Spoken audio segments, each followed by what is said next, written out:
할렐루야. 2월 16일 금요일 사순절 말씀 기도에 함께 들으시겠습니다. 사도신경으로 저의 신앙을 고백 드리시겠습니다. 전능하사 천지를 만드신 하나님 아버지를 내가 믿사오며 그 외아들 우리 주 예수 그리스도를 믿사오니 이는 성령으로 잉태하사 동정녀 마리아에게 나시고 본디오 빌라도에게 고난을 받으사 십자가에 못 박혀 죽으시고 장사한 지 사흘 만에 죽은 자 가운데서 다시 살아나시며 하늘에 오르사 전능하신 하나님 우편에 앉아 계시다가 저리로서 산자와 죽은 자를 심판하러 오시리라. 성령을 믿사오며 거룩한 공예와 성도가 서로 교통하는 것과 죄를 사하여 주시는 것과 몸이 다시 사는 것과 영원히 사는 것을 믿사옵나이다. 아멘. 거룩하신 하나님, 오늘 이 아침에 제가 주님 앞에 나와 기도와 간구로 감사함으로 주님 앞에 섰습니다. 저희 심령과 마음속에 예수 그리스도 안에 있는 은혜로 충만하게 하여 주옵시고 저희의 마음의 간구와 소원 위에 응답하여 주옵시고 오늘도 살아계신 주님과 동행하는 기쁨이 저희에게 있게 하여 주옵소서. 오늘 저희들에게 주어진 말씀을 읽고 묵상하는 가운데 깨닫게 하시고 그 말씀으로 힘을 얻으며 그 말씀을 통해 성령께서 저희의 스승되어 주셔서 가르치시고 인도해 주시고 또 그 말씀에 순종함으로 주시는 주님의 복을 누리게 하여 주시옵소서. 예수 그리스도의 이름으로 기도드립니다. 아멘. 우리 마가복음 9장 2절에서 9절까지의 말씀을 보도록 하겠습니다. 우리 마가복음 9장 2절과 3절을 읽겠습니다. 엿새 후에 예수께서 베드로와 야고보와 요한을 데리시고 따로 높은 산에 올라가셨더니 그들 앞에서 변형되사 그 옷이 광채가 나며 세상에서 빨래하는 자가 그렇게 희게 할 수 없을 만큼 매우 희어졌더라. 아멘. 자, 오늘 마가복음 이 본문은 이번 주일날 우리 변화 주일날 읽었던 본문하고 버전이 다른 겁니다. 그죠? 오늘 이번에 주일날은 누가복음 버전으로 우리가 봤고요. 오늘 우리에게 주어진 말씀은 마가복음 버전입니다. 엿새 후에 이렇게 표현되어 있습니다. 누가복음은 8일인데 8일째 되는 날인데 지금 마가복음 또 마태복음은 엿새 후라 되어 있단 말이죠. 엿새 후면 안식일입니다. 주님의 그 나라는 마치 안식일이 우리에게 매주 이렇게 오는 것처럼 분명히 우리에게 온다고 하는 메시지도 있고 또 안식이라고 하는 그 개념 자체가 우리가 하나님 안에 거할 때 또 하나님의 나라가 임할 때 이 땅에서 경험되고 체험되어지는 놀라운 복을 이 안식 개념 안에 들어갔다고 보면 되겠습니다. 예수님께서 베드로와 야고보와 요한을 데리고 따로 높은 산에 올라갔다 그랬습니다.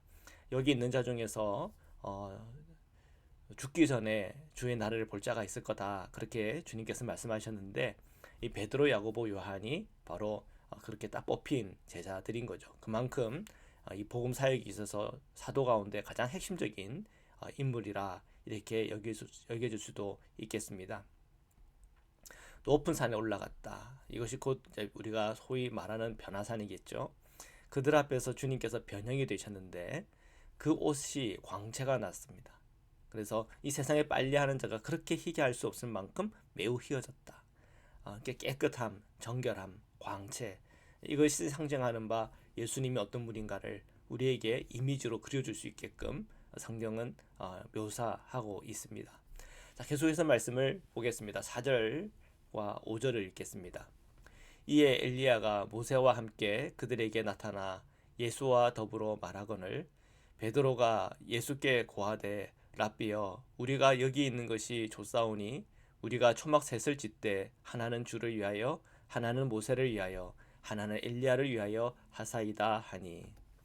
자, 이때 엘리야가 모세와 함께 그들에게 나타났다 했습니다. 이 변화선에서 놀라운 광경이 펼쳐진 거죠. 엘리야는 선지자의 대표라고 할 수 있고 모세는 이 출애굽 이후에 이스라엘에게 법을 주고 또 그 율례를 알게 하고 그리고 어떻게 하나님 앞에 예배할 것인가에 관한 이 성막의 예배의 모형을 우리에게 가져다 준 중요한 인물이죠. 이 엘리야와 모세가 함께 나타나서 예수님과 함께 서로 논의를 했다고 이렇게 기록을 하고 있습니다.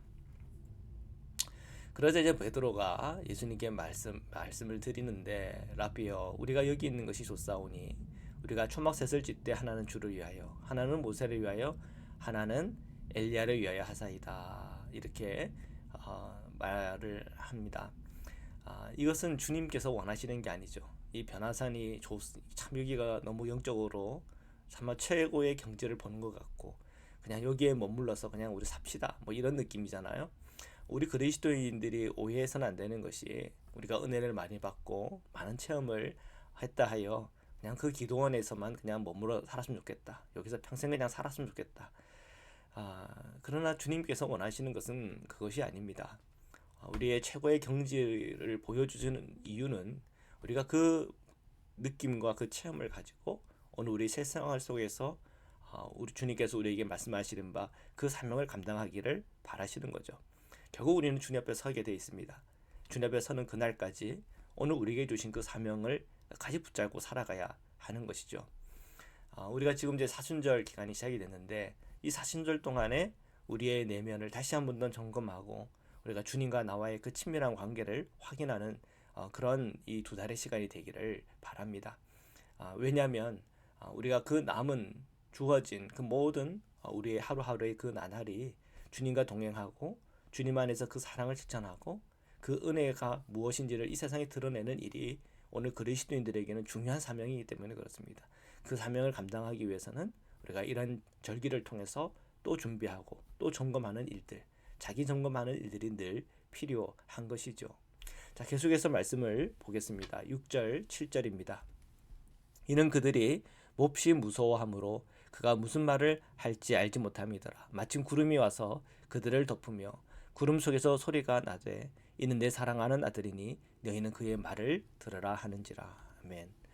자, 지금 베드로가 여기서 초막셋을 짓고 그리고 여기 마치 여기서 그냥 계속 머물읍시다 하는 그런 뉘앙스의 말을 건넸을 때, 주님은 그 구름 속에서 그들을 덮었다, 그렇게 성경은 나오고 있습니다.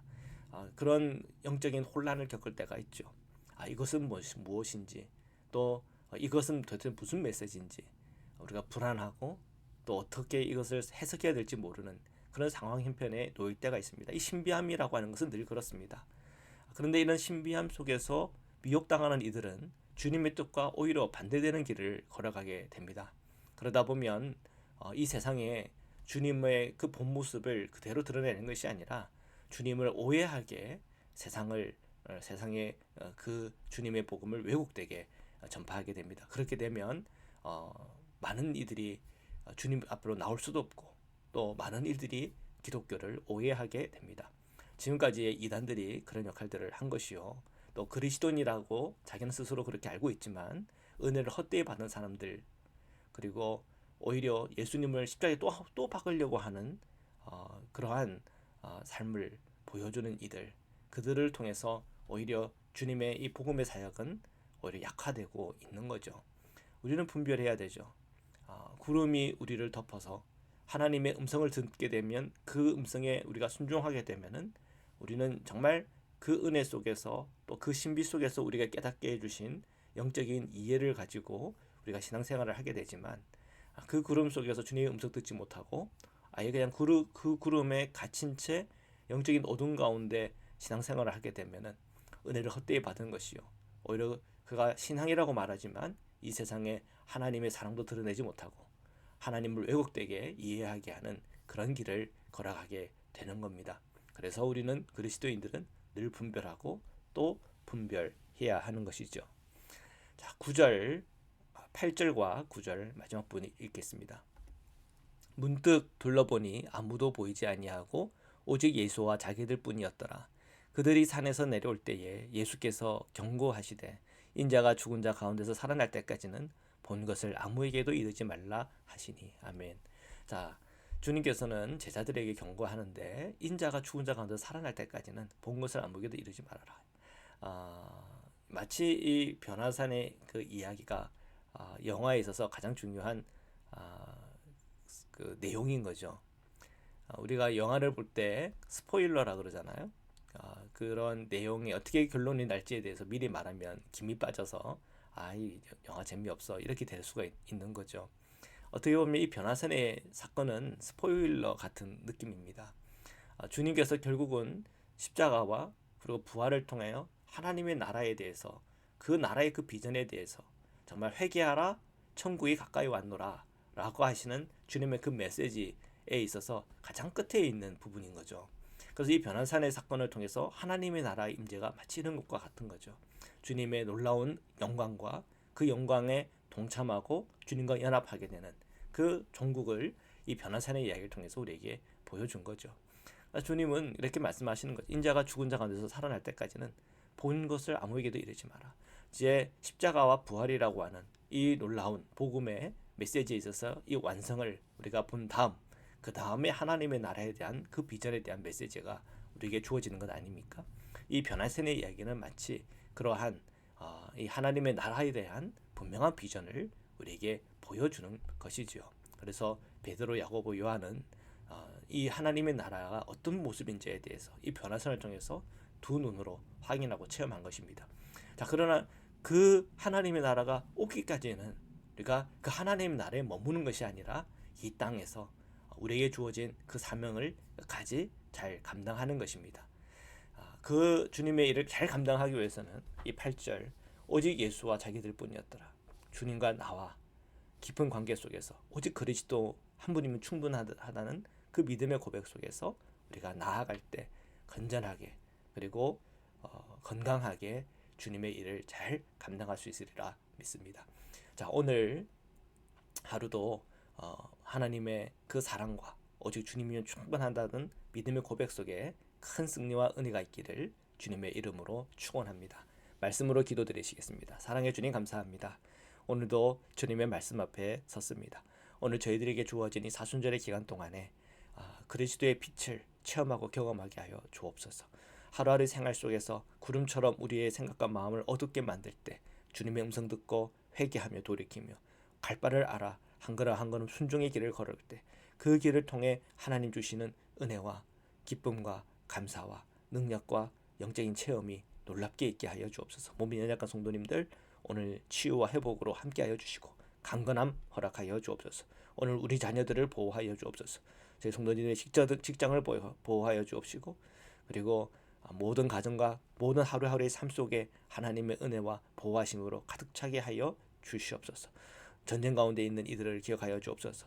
재난 가운데 있는 우리 형제자매들을 기억하소서. 그 모든 곳에 하나님의 위로가 있게 하여 주시고 주님의 구원과 특별하신 주님의 일하심을 체험하고 경험하게 인도하여 주옵소서. 오늘도 저와 동행하시고 함께 하시는 예수 그리스도의 이름으로 기도드립니다. 아멘. 우리 주기도문으로 마치겠습니다. 하늘에 계신 우리 아버지여, 이름이 거룩히 여김을 받으시오며 나라에 임하옵시며 뜻이 하늘에서 이룬 것 같이 땅에서도 이루어지이다. 오늘날 우리에게 일용할 양식을 주옵시고 우리가 우리에게 죄 지은 자를 사해 준 것 같이 우리의 죄를 사하여 주옵시고 우리를 시험에 들게 하지 마옵시고 다만 악에서 구하옵소서. 나라와 권세와 영광이 아버지께 영원히 있사옵나이다. 아멘.